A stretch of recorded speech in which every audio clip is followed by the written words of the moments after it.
A lot of you guys may not know that I'm actually an introverted extrovert, meaning that it was also very challenging for me to interact and bond with strangers, especially when I was doing the online courses. Every time before I speak in the Zoom tutorial, I would get so nervous, like literally my heart would race, my head would feel like a pressure cooker, and I would wait for the perfect moment to speak to try not to interrupt anyone or sound stupid. Yeah, I guess that happens to everyone who just started doing online courses, but for us introverts, we'll always feel the pressure before we speak. Hello guys, welcome back to my channel. I'm Billy. Last week I had a webinar with a lot of teaching staff in EU to talk about how to improve the online students' experience. I got to share a lot of my opinions and also hear from other remote students to talk about their suggestions and ideas. All their suggestions for the teaching staff were quite inspiring.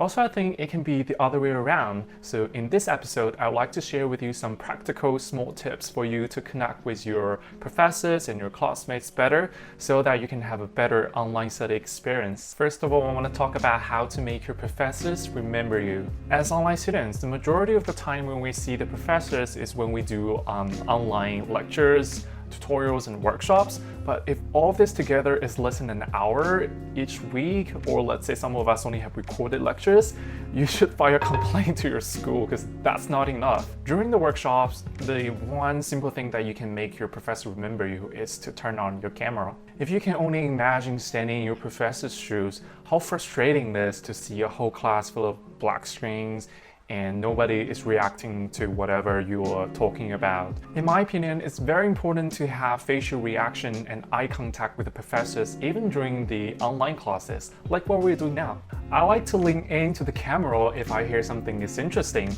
or simply laugh if I hear something's funny. Of course, your mic would be muted most of the time when you're doing all this, but a little trick here is that you can try to speak something during the class, so your video would pop up in the front of the class so everybody can see you. There's another thing you can do in the first 5 or 10 minutes of the workshops. Most professors would wait for 5 minutes for everyone to get into the meeting, so it's a perfect time for you to ask them some questions or simply ask how they are or where they're teaching from. Little conversations like this can go a long way. I remember one time I had a consultation with a professor, asking him how he was. He told me he was actually getting a little sick and he had trouble marking oral assignments. That made me really appreciate his work. The last tip is basic, but it's also quite important, which is to ask questions to professors through email, forum, or consultations. I believe these are the main ways to connect with your professors on a one-on-one basis, and also the success of your academic career online will be based on this. Congratulations, you made it to the second part of this video, and now I will share with you the tips to connect with your classmate. First of all, the private chat function of the online meetings is so important. If your professor accidentally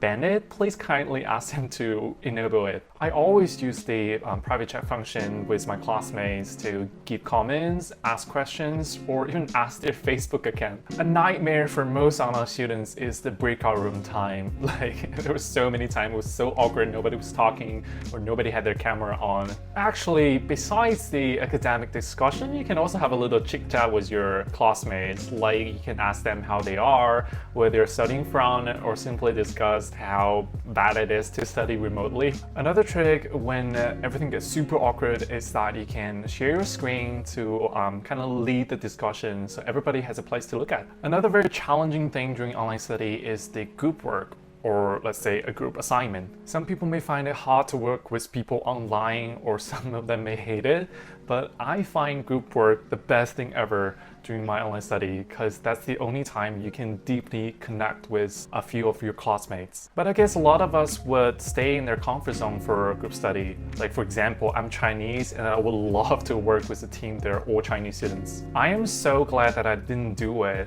Instead, I chose my teammates randomly, and that ended up to be one of my best experiences during my study. Like, seriously, in my programming class, I messaged two classmates I never spoke before in my tutorial group and asked them, do you want to be in the team? They said yes. And you know what? It turned out that they both spoke perfect English and they were so good at working together online, and they were also very good at programming. So I feel I was so lucky to have group mates like that, and I learned a lot from this experience. Once you have made some friends from your class, you can invite them to the social events or the game nights of your school. Because I personally find it really hard to make friends just from those kind of social events. It would be so much easier if you bring someone who you already know. I also think it's quite necessary to have the class group chat, like for example on Facebook.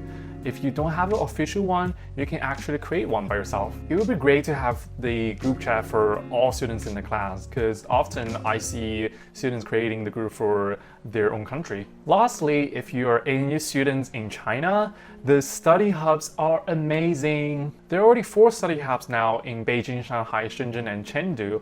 I actually have friends who moved to Chengdu just to study in the study hub. I would say it provides a great offline study environment where you can make friends and join offline events. It just made my life as an online student so much better. Thank you so much for making it to the end of this video. I hope the tips I mentioned will help you a lot during your online study. And if you like this video, please don't forget to give me a like, leave a comment, and subscribe to my channel.